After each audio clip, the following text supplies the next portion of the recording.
I actually went here as an undergraduate back in the early 90s and really had a great experience here as a student. Never really imagined I'd be back here in the capacity of a faculty member. I had a couple of other teaching jobs and there was an opening here in Ithaca and it was too much to resist. I just love Ithaca and I love the college. As a department, I think we work closely together as teachers. So often we'll offer a number of sections of a course, and so we're all teaching the same course, comparing notes, and I've grown a lot as a teacher learning from my cohorts in chemistry. They're a great bunch to work with. And I've also learned a lot from people in other departments, and specifically Gary Wells from art history has really changed the way I think as a teacher in very positive ways. And that was a really big step for me to break out of my routine and really learn something new. One of the most rewarding teaching experiences I've ever had, which is called Chemistry and Art. And the course is designed to highlight intersections between these two fields, which at first seem very, very different. But when you think about it, there's a lot that they have in common. So artists use chemicals, and so if you approach artwork from a material standpoint, you can learn about what makes paint colored, what makes paint stick to a canvas, what happens when paint dries, and then what happens to that painting as it ages over time. And it turns out the chemistry that happens is very rich, and there's a lot that can be learned in there. One of our big goals for that course was to bring together two topics that at first seemed very different.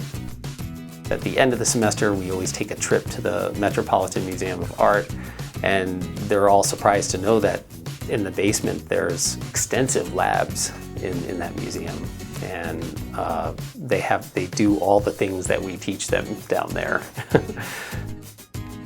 We want students to graduate Ithaca College knowing what being a chemist is really like, and we feel like not doing research would be like learning about basketball without ever playing the game.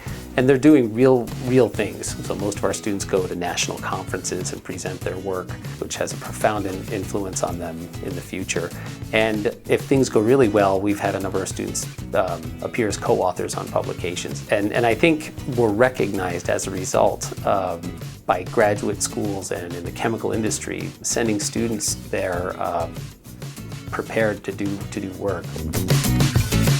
One of the big projects we've been working on lately is making biodegradable plastics from non-petroleum resources. We've made some progress on it and had a paper come out last year with Ithaca College co-authors, and so this is a problem that a lot of people are working on in chemistry right now. So figure that people are not going to stop using plastics; they're just too good at what they do. But the idea here is that can we make plastics that serve their purpose, but then won't last forever after their functional lifetime is over? So my students work on making catalysts that help facilitate the formation of these plastics so they can be used in food packaging or medical applications or fiber chemistry, and they won't outlive their grandchildren. I've served on a number of committees at the college.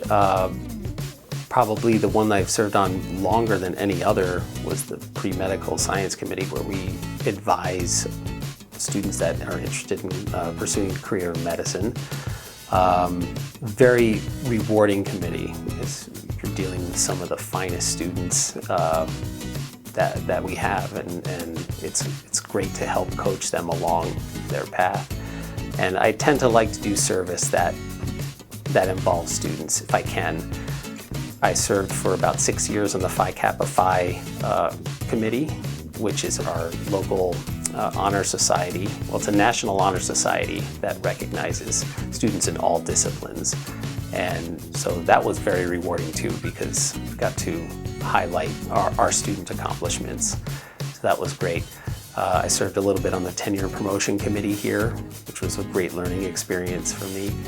And then one of my favorite committees that I've ever served on was probably the CP Snow Committee, which is a great committee that is charged with bringing in speakers that bridge the gap between the sciences and humanities, which is something that interests me a great deal. So a very fun and rewarding committee too.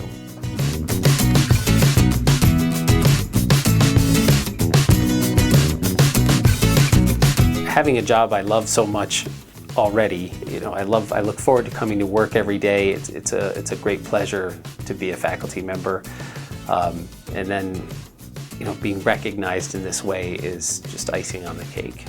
It reflects well on the people that I work with because I learn so much from them, and so it's a great honor to be recognized by my colleagues and students in this way. I can't imagine a bigger honor, actually. So I'm very grateful for the recognition.